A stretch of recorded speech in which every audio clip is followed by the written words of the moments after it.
Hello, this is Lisa Hazard and Misty Lure with the podcast We're All Psychic. And today we have another incredibly special guest. Her name is Akasha, surprisingly a different Akasha than we've had on the podcast. This is Akasha Dreams. Akasha, I love it. we have a question. Ladies. We have a question for you. Misty, would you like to ask the question? Yes. Akasha, do you think we're all psychic? Absolutely. Without a doubt. For many reasons, but one of them is just we're all connected. We're all connected to source energy. None of us have a greater connection than the other. You know, all of it is interwoven. And so, yes, some people may be more keen to the energy than others, but I believe that you can try your best to listen and learn the signals that are meant for you if you really want to. Some people just, they get the signals, they feel it, they're going. And sometimes we all do that, you know, listen to our intuition. It's there. Yes, we're all psychic. I love that. Yes, that's So much. good. And that is so Yes. true about seeing things and signs and noticing. Mhm. If It is. you know, everything is always there. I mean, you can look at the wall Mhm. and find a sign if you want to. A blank Mhm. wall. It's just being open to it, right? A sense of perception. So, Akasha, like, how did this come to you? Were you always reading? Well, yeah, I can say that I have always been pretty keen and aware. I was born into an intuitive family, you know, and I remember being very young and also being raised a Christian. There were so many times when my 7-year-old self would be like in my room crying and struggling with God, like, but how can you be a vengeful God and then love us? Right? Like, you know, and then like it just Right. having all these teary moments. The Like, 7. and like just try, you know, existential topics have always been of interest to me. Yeah. And I guess philosophy and, you know, by degree, sociology. Well, I'm not a sociologist, but politics, political science, business, all of that is people. It's Right. just how to relate to others. That's always been my main driver for education, and even in my interpersonal life. How do I relate to others better? And so I feel as though that is where the psychic energy for me grows out of that. Like a And curiosity about people. yeah, it's all Wow. it all kind of comes full circle with just the natural listening and, you know, even having some influence energetically over others, you know, Right. and learning how to manage that. We all have influence over one another. And so how do we Oh, I love manage her. that? Yes. Yes. I love her too. Yes. Yeah, Say thank it. you. Yeah, it's just the learning. It's a lifelong thing, you know. It really is a lifelong thing, and it seems like Mhm. lifetime after lifetime after a lifetime thing for me. That's one of the. Yep. I have a question for 7-year-old you. When you were 7 and you were trying to figure out those big questions, did you? Did I? No, because I remember getting to being about 15 and thinking, you know what? I pretty much know it all. So Yeah. yeah. Hey, I have one of those right now. Yeah. She has a 15-year-old who knows it all. Yeah. Yeah. Just like, you know, I pretty much know everything there is to know. And, you know, I really had that thought. But yeah, 7-year-old me hasn't figured it out. I haven't figured it out. All I know is that I can go by what I'm feeling and try to observe it. And that's at 42-year-old me. I'm almost 42. That's, you know, that's where I am now. I'm still like, dang, I'm probably wrong about that. I know, me too. You know? Me too. Oh, yeah. I need the validation still. I mean, you know, I like it. Yeah. I mean, it helps. Right. It helps. I love it when I'm like, you know, I knew that was gonna happen. See, I told you. Yeah. Yeah. There are some things that you just know, especially about love readings, love relationships. Oh, yes. Which is one of the reasons you are here today. Thank you. I'm so glad to be here. Akasha is going to talk about role reversal and the energy dynamic between masculine. Yeah. Ooh. Oh, that's a good one. You want to tell us about what you're thinking about on that? What would you like to tell us? I want to know. I need this information. Me too. So much, Akasha. I'm about to just pray for a second and say thank you that I've learned what I've learned.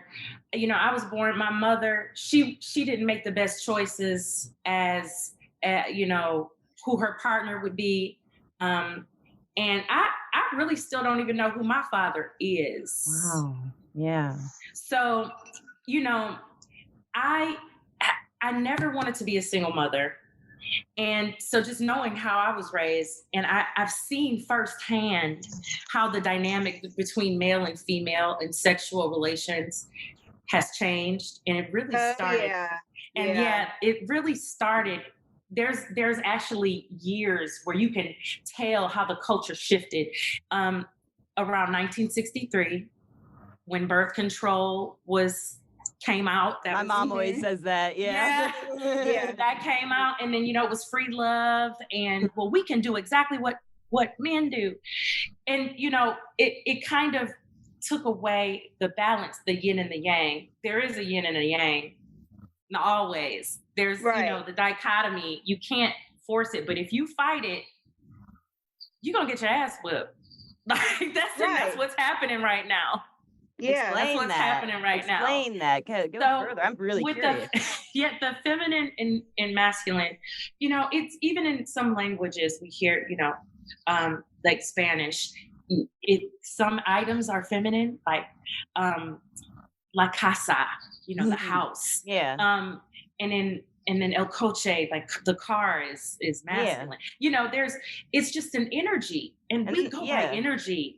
We go by energy. And so one thing that we've done in our society in the West is make the feminine less important or less, like that's not good enough. So we have to be like the masculine one. That's so true.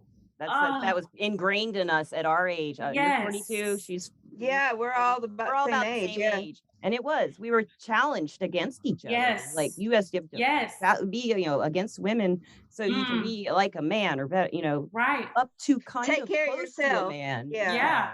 It's a frustrating way to grow up. It is, and it didn't make sense with my fantasy because when I grew up, I wanted to be a housewife. Yeah. I just wanted to make cheese dip. Ken and Barbie, that's all. I wanted to make cheese dip for my husband, and that's all I wanted to do. Like I want to have cheese dip every day. That was what my childhood dream. Yes. How's that going for you? It's not going well. Queso is the best. Yeah. Queso is the best. High five. Virtual. Yeah. So, you know, out of that, I mean, I don't know. Y'all can kind of see how we've evolved or devolved. In a lot of ways. But you know what? And I guess not necessarily. And I had to kind of redirect my energy around that too. Like we're here for a reason in this place in society. And there's so many different layers to it. It's not, I don't have answers on it. I don't know. Our layers. We're just discussing this is just what I've observed. Yeah. And when my clients, when they call me, they have questions that stem from, it's not even, I have to be psychic. It's like a psychologist anybody who's ever read Men Are From Mars, Women Are From Venus will know the answers to these questions, because it's just like, oh, well, you know, you are in your masculine energy being the giver. You want to go after him. But honey, if he's not choosing you, you're going to get your heart broken, because he's going to let you come on, and he's going to let you ride his pony, and then he's going to chuck you to the side. Yeah. And so many women do that. So many women. Yeah. It drives me nuts. Yeah. Like, I can't stand it. I mean, I'm curious to know what y'all see first, because I see a lot of women who are not only, you know, going after the man, they're helping him pay his bills. They're sending him money while he's in jail. They're having his babies. Yes. Yeah, well, I think that those are insecure women. Yes. I feel that too. Very insecure women. That's what society has done to a lot of women. Broken women down too. Yeah, our society, a Western culture, especially in America and in the South. Before the podcast, listeners, we were talking. We're in Alabama, Misty and I, as some of you may know. And Akasha is in Tennessee. So we are in the South, and in the South, things are a little slower to catch up to the rest of We do everywhere things else. Yes. a little different. I've been happy with that. I like the slow pace. Me but, too. Yeah, the attitudes can be a little different, but in smaller towns, if you get to know people, they don't care anything about you unless they have something up their butt. Which people do have stuff up their butts. Yeah, they do. Yeah, that's their problem. That's their problem. Yeah, but my experience has been, one-on-one when I talk to people as a woman and being 46, it's a lot different than when I was like 26, put it that way. When I was 26, I couldn't find any female friends. When I did find female friends, they didn't like me. They would tell me there was something wrong with me a lot.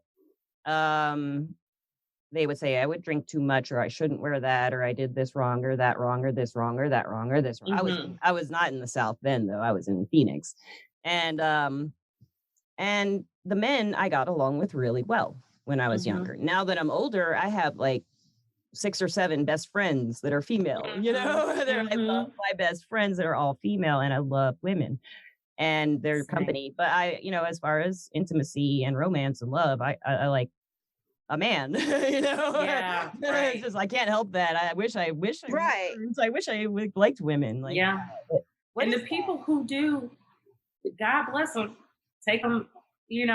But there's nothing wrong with it. I sense that is, there's a doctor. His name is Malidoma Somé, and he's an West African man.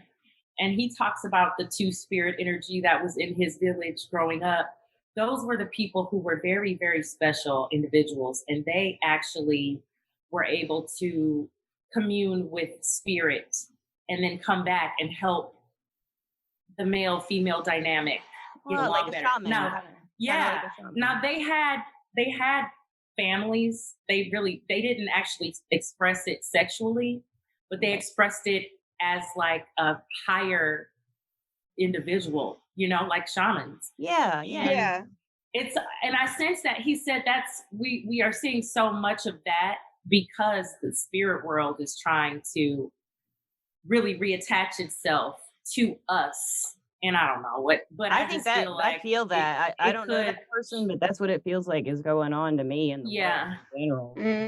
Things are changing. Yeah, I'm getting chills. I don't want to get canceled, but I do feel like our LGBT friends are special. They have special energy, and it's not bad. It's like we should explore those gifts. I don't know.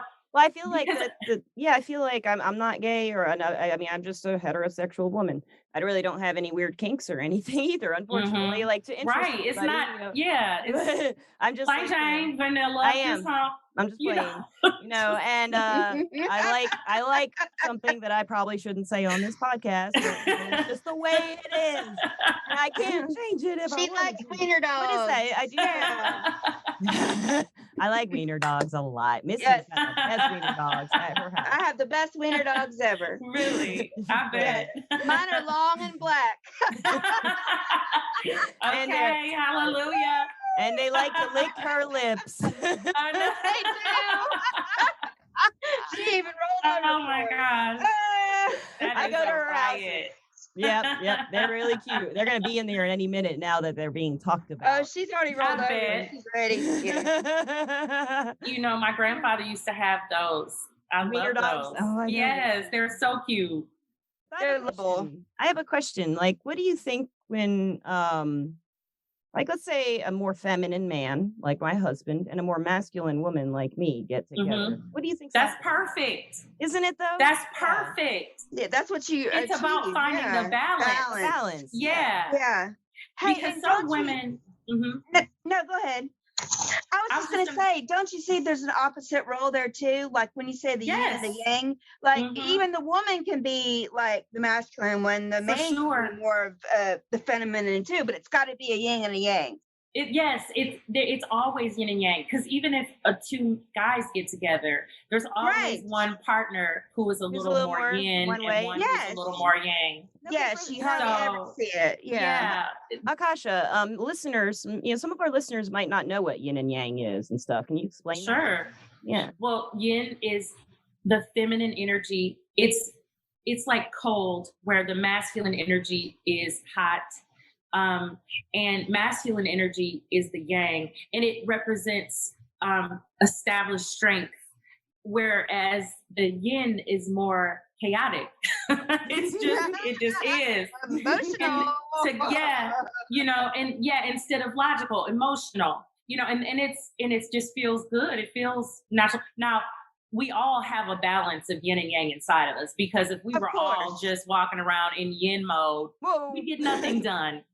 Nothing would get done. It'd be No. Just we be So right. like babies, so so that's the really balance. Great. That's like the best explanation I've heard of that. Oh, thank you. And listeners, if you don't know, the yin yang symbol is what she is describing the meaning of. If you know what I'll use that as the podcast art. I'll have my husband. Okay, I like that. There's so many good examples of it. What kind of advice would you have for people if they're trying to explore their energy, like their masculine, their own personal masculine and feminine energy? Just to be still in the moments where they're making a decision and they feel like they're expressing themselves. Just be in their feeling, and don't try to be masculine or feminine. Just be who you feel, and we don't have to try. I think we don't. You just you just now, if you're trying to be more feminine, like, there's nothing wrong with saying, you know what, I want to be more of a feminine woman, or you know what, I kind of want to toughen up. Yes, you can decide to go. You can decide to do that. You can manipulate that energy and just listen to yourself. That's the only advice I would have. That's the best. Not try to force it. Yeah. Yeah. And you're right. That can empower. Like, for me, it was really hard to be in male dominated industries when I was in my 20s and 30s. Very hard. And because I felt like I was an equal, but I wasn't treated like one. In personal discussions, I was treated as an equal, but when it came to pay and when it came to work, I was not. And I just didn't get it. But so I would try to work with my more feminine side to get some of the, you know what I'm saying? Like, I would dress nicer, or I do my hair better, or wear makeup, or I know it sounds weird. Yep. No, that's a good thing to do. That out, but I love doing it now. I mean, I love doing hair and makeup and stuff like that. But when I was younger, it was like I'm gonna get them today as a woman. Well, that's how we were raised. That's how we were raised. Yeah, I went the same way. Very male dominated career. The only Black person, the only woman, and then just trying to talk about football and stuff and be like, hey, and like, I don't know what I'm talking about. Yeah, not football. And and trying to, the industry wasn't even good for me. I feel like. What was your industry? Finance. Money, numbers. That's right. You did tell me that. Just sales, financial advisor, going out trying to help people investment advisor. Really cool, yeah, that's like a hunter role. I remember breaking down in my boss's office one day, like, I don't want to go out and try to talk to strange clients. It just doesn't seem, I don't like something I want to do. And he was like, you know what, we'll get your clients for you. I was like, yes, okay. All right. Showing that, call it showing you want it to be. That showing that vulnerability, that vulnerability, it does help, because men really don't want to compete with women. No, they don't. And that's why they're dropping out of universities like flies. Oh, now the most of the students who go to school, I believe it's well over 50%, are women. And women typically want men as providers. We do. Yes. But now we are being told that we can do it all and have everything, and we can't have everything. No, you can't. And I'm so glad that you said that, because I've got 3 girls. Okay, 3 girls. I've got 2 that are in their early 20s, and then I've got a 15-year-old. Okay, and I've always tried to tell them, no matter what you do, at least make enough so you can support yourself and not have to depend on anybody else. Right. Now, if you get married and you're both doing great, that's great. But you can't really rely on anybody these days. And I want my girls to know that and be able to support themselves if they get into a bad relationship or if they're in a bad situation. I want them to be able to get out of it comfortably and live on their own if they need to. And that's also a big reason why you get into a relationship and you negotiate the terms of it before you start buying houses together or start having kids together. Yeah, you negotiate the terms. Either. Yeah, and that's stupid. That's stupid. Yeah. Yeah. They're just putting out, getting all used up. The guys feel insecure. They do. They feel, the men, the poor guys, I have 6 brothers. I've watched their relationships unfold and mine. And I know what we really in our hearts want to have, that legacy, that family, that strong family base. Of course. Are now trying to instill it into those coming behind us. But it's hard because every one of us is really kind of screwed up. We've screwed our relationships up. And so it's, and the culture, especially like hip hop culture, which is now like America's dominant culture. Yeah. It's so degenerate that it and it's crazy because you can talk about killing one another in a song. I can talk about killing my brother, my mom, or spraying out a crowd. But if I talk about killing a cop or a policeman or something, anyone outside of someone who looks like me, then you might get some backlash. It's just a weird play. It's just a weird way. Like right now, we're in bizarro world where the bad guys are the winners. They are. Yeah, they are. Yeah. It seems like it. And it's interesting. The hip hop community is a very large, influencing huge kind of influence. Thing. It's an influence. And another one that I find is a big influence is sports is in some ways always will be. That's the feminine. That's my yin. My yin is saying, Me too. Yeah. Competition. But so all right, when you decide to have kids, if you do, how would you raise your girls? What would you want them to know? Girl, keep it closed. Keep your options open and your legs closed. And believe in yourself, and what I've seen a lot of young women, so a lot of young women are influenced by what their friends are doing and saying. And if their friends are getting married and having babies or not getting married and having babies, or if they're dating 2 or 3 guys or letting their guy run around on them and stuff, they think it's normal. It's normalized if it's happening to their friends. And a lot of young women that I see, especially in my work I do, I see a lot of women probably around 22 to 24, 18 to 22 to 24. They've already had some children and there's no man there. Yep. Right. No man in sight. No. And then all they wanted was the marriage and the family. You know what I mean? That's all they wanted. Yeah. That's all they wanted. And there's nothing wrong with that. But they're just not given the formula. And that's all I wanted too. Right. But you know what? Nobody really gave me the formula how to do that. It's hard. Yeah. And that's going back to the influences, like our pop culture can really spread that, that idea that if you can impress a dude, then you're going to be great, but then there's others areas like in the metaphysical field where men are not. The metaphysical field, there's not many men in this field. And that's purposeful. I mean, it's not purposeful. It's just natural. Yeah. Like you don't see like a lot of women construction workers. No, you don't. Yeah. Or we're just not really that drawn to that. Now, when you do, you see an engineer, you see a woman doing it. It's like, oh, go, you go, girl. But I just couldn't, and I just have no desire. Yeah, I did have a desire. I was in audio for a long time and I loved doing audio, but I couldn't get anywhere. Oh, I bet. I wanted to do tours, and actually, you needed to work with Beyonce, girl. She wasn't out then. No, she needed you. You know how she'll have everybody is all female. That. Well, I would love that. Yeah, I love Beyonce. I wanted to be on the road doing rock, doing music, and I ended up in a church. But it was great, right? It was a huge church. I had that's good soundboard, and it was like, I loved it. I had all these instruments and voices to mix, and it was great. But they can't be boys around you. They can't be themselves around you. They have to censor themselves around you. That's why you didn't get in a lot.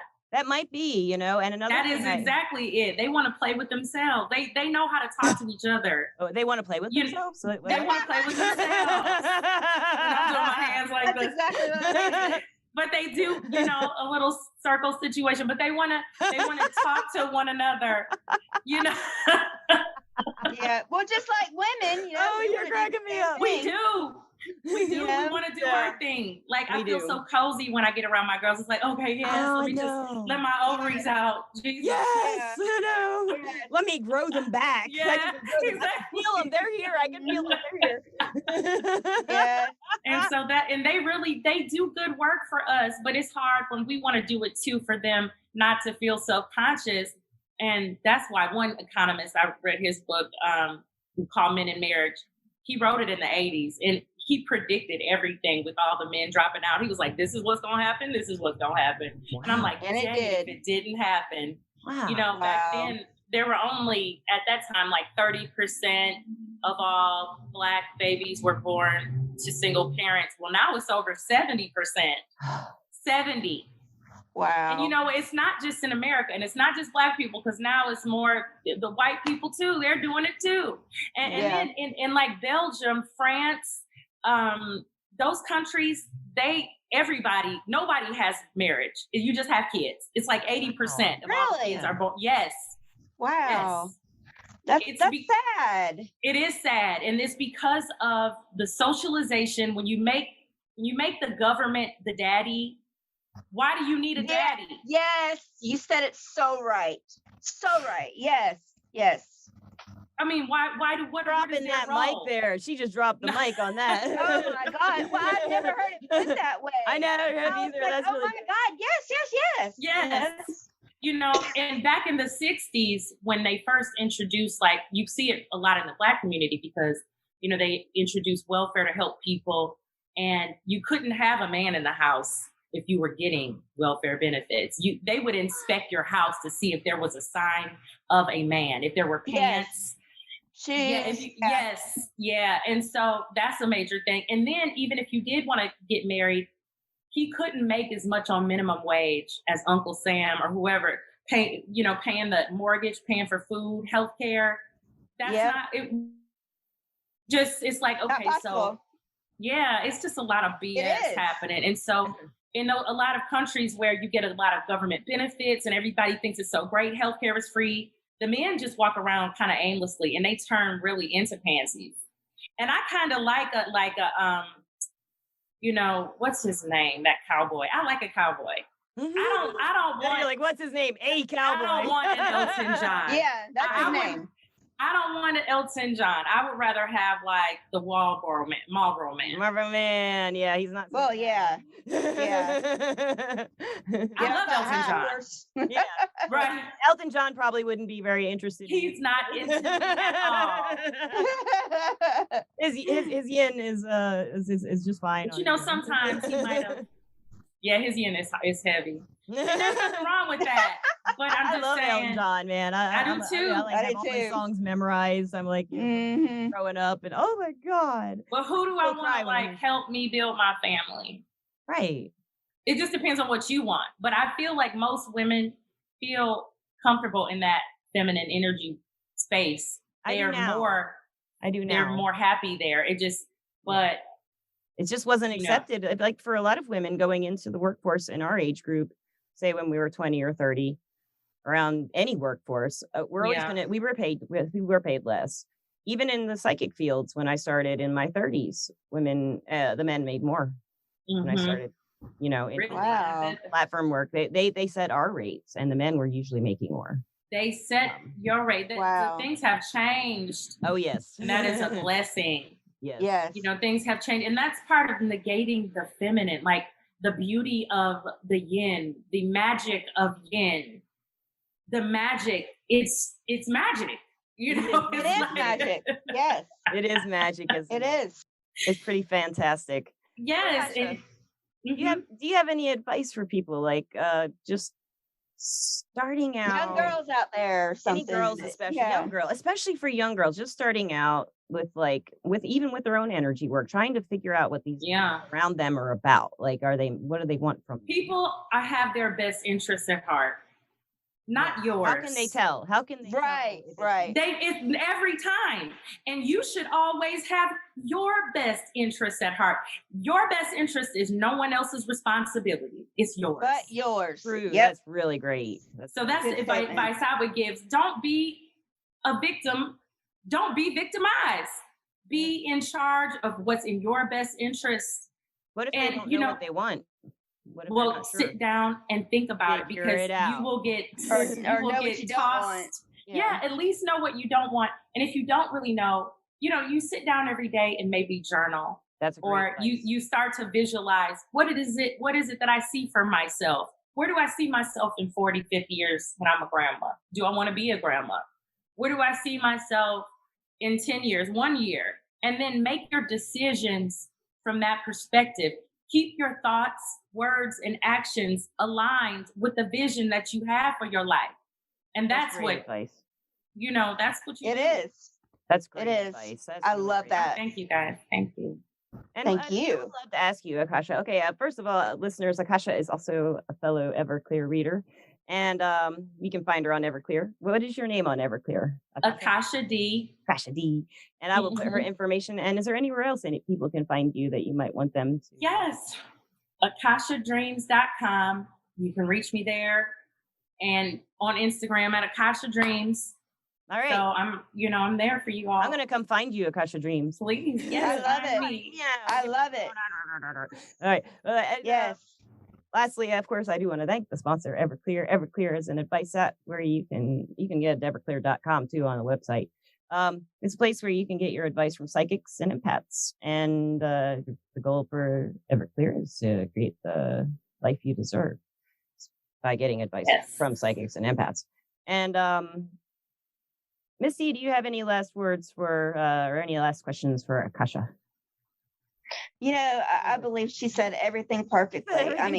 She gave me some words to put in my head. You know what I mean? Yes. I think she did a great job. Great. Thank you so much, Akasha. And listeners, I love you, listeners. We love you. And go visit our website, www.we'reallpsychic.com. Take out the apostrophe if you would even use it, because the web does not like apostrophes. And we're all psychic. And we have all kinds of stuff for sale on there. And you can also click through to Everclear if you want to go see Akasha and have a chat with her, because I do. I do. Me. Any last words, Akasha? Love yourself, and I love you back. Oh, I love it. And the world will love you back. Yes, they will. Thank you so much. Thank you. My pleasure. All right, listeners, we love you. Over and out. Bye. Bye. Bye.